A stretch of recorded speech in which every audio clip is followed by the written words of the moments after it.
북한 리스크가 좀 악세 쪽에 시장이 약세를 면치 못한 것으로 보여지고 있습니다. 원달러 환율도 1130원대로 좀 급등하는 모습이 나타나는 것 같은데요. 전반적인 리스크와 함께 점검을 해보도록 하죠. 네, 지금 현재 당면하고 있는 대북 리스크를 짚어보지 않을 수가 없죠. 통상적으로는 앞서 말씀드렸던 것처럼 일시적인 악재, 오히려 증시, 안보 측면에서 봤을 때 상당히 위중한 상황이라는 것은 변함이 없습니다. 하지만 증시 측면에서 봤을 때 그럴 때마다 사실은 저점에서 매수할 수 있는 기회였었다 하는 점에서 사실 증시 참가자 입장에서는 현재 상황을 그렇게까지 위급하게 보지는 않는 것 같고요. 또 실질적으로도 기회일 가능성도 다분히 있어서 현재 상황을 너무 심각하게 볼 필요까지는 없다는 것이 일반적인 그러한 시각이긴 합니다. 물론 증시 입장입니다. 국가 안보 차원에서는 그 어느 때보다도 위중한 상황이라는 것은 다시 한번 제가 강조드리고 싶고요. 그러나 지금 현재 상황은 그 전에 우리가 몇 번에 걸쳐 당면했던 상황과는 상당히 다른 면모를 현재 보이고 있다는 것이죠. 일단 북한의 현재 도발 수위가 그 전보다 상당히 드셉니다.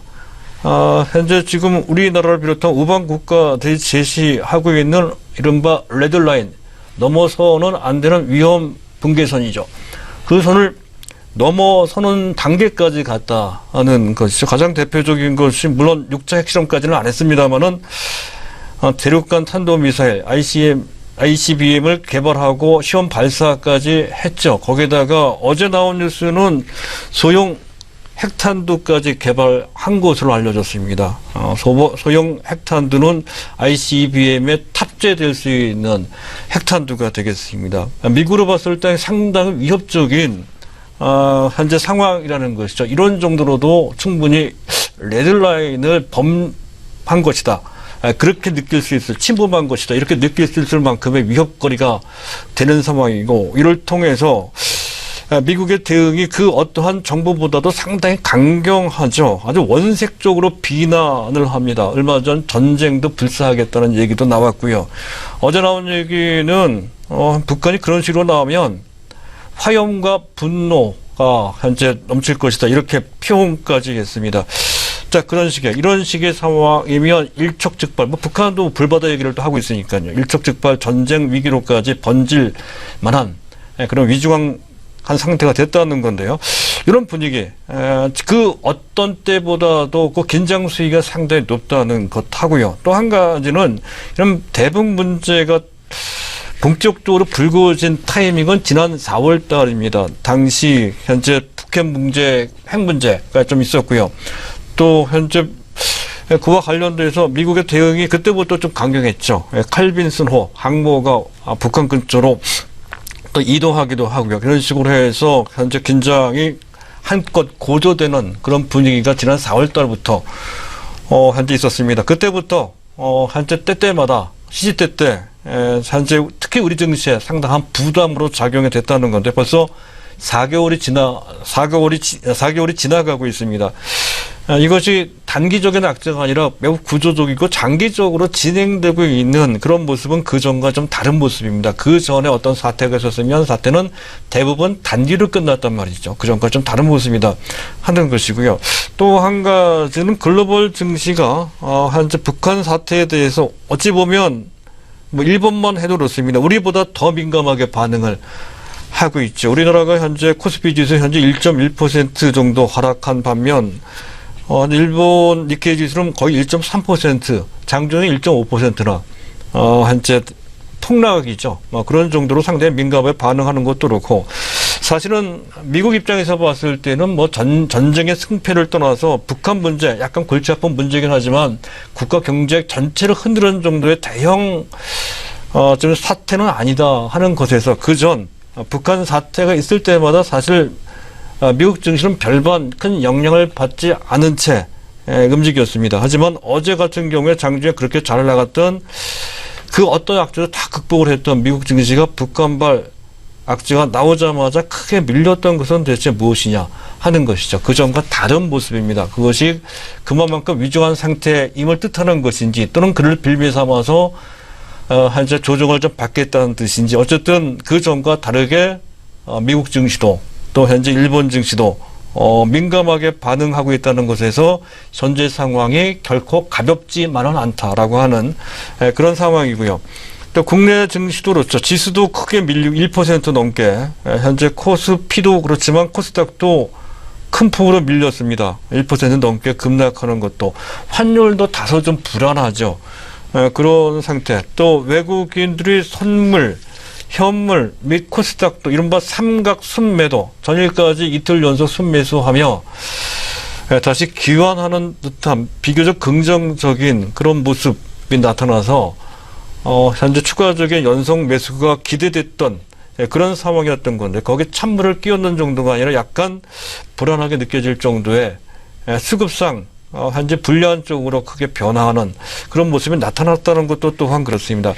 결코 가볍지가 않죠. 현재 이런 모습을 보고 우리가 어느 정도는 현재 대북 리스크와 관련된 어느 정도의 경계는 반드시 필요하다라고 판단이 됩니다. 만약 이 문제가 물론 최악의 상태로 번진다든가 확대된다든가 그렇게 되지는 않겠죠. 하지만 조정의 빌미가 된다든가 했을 때 이것은 시장 리스크로 우리 시장 또는 전 세계 증시에 대한 부정적인 영향뿐만 아니라 당사국인 우리 시장에 상당한 위협거리가 될 소지가 어느 정도는 있습니다. 그것은 시장 리스크죠. 시스템 리스크입니다. 시스템 리스크가 커질 때에는 종목을 바꾸는 것도 불필요합니다. 또 현재 해지도 종목을 분산시키는 것도 별 소용이 없다는 거죠. 가장 유용한 방법은 전체적으로 주식 보유 비중을 조절하는 수밖에 없다는 것이죠. 물론 그 반대로 상황이 어느 정도 풀려나가는 상황이라면 매수 기회가 되기도 합니다. 그렇지 않을 경우에는 위험 관리를 종목을 바꾸는 포트폴리오를 조절하는 차원이 아닌 전체 주식 비중을 조절하는 그런 리스크로 인식을 할 수 있는 그런 정도의 융통성이 그 어느 때보다도 필요하다는 관점이 있고요. 또 그렇다고 해서 상황이 무조건 부정적인 것만 있는 것은 전혀 아닙니다. 나름 긍정적인 시그널도 있다는 것이죠. 일단 과거 사례로 봤을 때 분위기가 아무리 했다 하더라도 그때마다 극단적인 결과가 나오지는 않았습니다. 배제가 됐죠. 현재 멀게 보면 김신조 사건 그때도 그랬지만 최근 10년까지를 본다면 천안함 사태도 그리고 연평도 해전도 마찬가지죠. 그 전 1990년대 당시 서해해전도 있었습니다. 그때마다 다 그 고비를 넘겼단 말이죠. 이번에도 그럴 것이다 이렇게 기대되는 측면이 분명히 있다는 것이고요.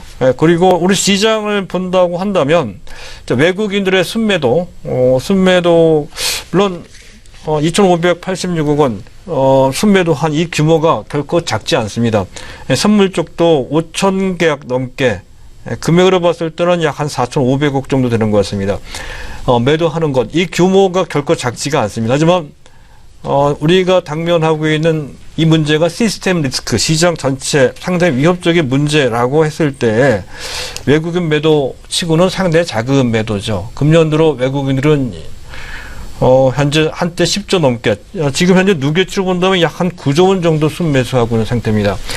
그런 것에 비해서 오늘 외국인들의 매도는 그렇게 크지 않은 현재 일상적으로 나올 수 있는 정도의 변화 수준 밖에 되질 않습니다. 그런 상태. 선물 쪽의 매도도 5천 계약 정도 흔히 발생할 수 있는, 더군다나 내일은 또 옵션 만기이기도 해서 이런 정도는 현재 흔히 있을 수 있는 정도의 매도 규모였다는 점에서 일단 상황이 그렇게 심각하다 이렇게 인식할 수는 없다는 것이고요. 또 나름 현재 베이시스는 현재 선물 지수를 코스피 200 지수로 뺀 차감한 지수를 뜻합니다. 베이시스는 장중 내내 현재 0.5 내지 0.6, 0.7, 현재 0.48 정도로 현재 지금 마감이 되는데요. 상황이 나쁘면, 상황이 심각하면 베이시스가 그 전에도 한번 그런 적이 있었습니다. 마이너스가 나옵니다. 지금은 선물 지수가 코스피 200 지수보다 최소한 0.5 정도 높다는 얘기는 현재 상황이 그런 정도로까지 나쁘지 않다라고 선물 시장 참가자들이 그렇게 이제 본다는 뜻이거든요. 선물 시장 참가자들은 좀 영리한 현재 매매 주체들이죠. 해서 그들이 그렇게 생각을 한다면 현재 상황은 아주 위중한 상태 아님을 간접적으로 이제 직감할 수 있다는 것이고요. 그리고 현재 상당히 위급한 상황 치고서는 환율이 변동하긴 했죠. 상당히 앞서도 말씀드렸던 것처럼 환율 변동폭이 크지는 않습니다. 한 중간짜리 정도. 진짜 위급한 상태라고 한다면 현재 원달러 환율이 20원 이상 움직였을 겁니다. 그리고 위안화 현재 N달러 환율은 급락을 했을 거고요. 위안화 환율도 크게 흔들렸을 겁니다. 그런 모습은 전혀 나타나지 않았습니다. 그런 측면에서 봤을 때 이 문제도 겉으로 봤을 때는 좀 험악하지만 극복할 가능성이 충분히 있는 상태라고 판단됩니다.